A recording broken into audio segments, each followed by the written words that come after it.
Hi everyone, welcome to Pravalika diaries. ఈరోజు మన recipe వచ్చి మెంతి ఉల్లి కారం. ఫస్ట్ మెంతాక్ని బాగా వాష్ చేసుకోవాలి. తర్వాత ప్యాన్లో ఆయిల్ వేసుకొని మెంతాకు వేసుకొని బాగా ఫ్రై చేసుకోవాలి. ఆ ఫ్రై అయ్యేలోపు మనం మిక్సీ జార్లో ఆనియన్స్ 2 or 3 ఆనియన్స్ వేసుకోవాలి. తర్వాత వెల్లుల్లి కూడా కొన్ని వేసుకోవాలి. ఆ తర్వాత కారం 1 or 2 స్పూన్స్ వేసుకోవాలి. తర్వాత ఉప్పు వేసుకోవాలి. అది మిక్సీ జార్ పట్టాలి. ఆ లోపు మనకి మెంతాకు వేగిపోయి ఉంటుంది. అది తీసి పక్కన ప్లేట్లో పెట్టుకోవాలి. ప్లేట్లో పెట్టుకున్న తర్వాత అదే ప్యాన్లో కొంచెం ఆయిల్, పోపు దినుసులు వేసి బాగా వేయించాలి.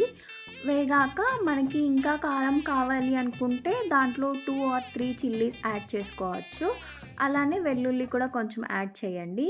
తర్వాత ముందుగా మనం మిక్సీ జార్లో పట్టిన వెల్లుల్లి కారం యాడ్ చేసి బాగా వేగాలి. అది ఒక 10 to 15 మినిట్స్ ఎగితే ఆ స్మెల్ అంతా పోతుంది, మనకి టేస్ట్గా ఉంటుంది.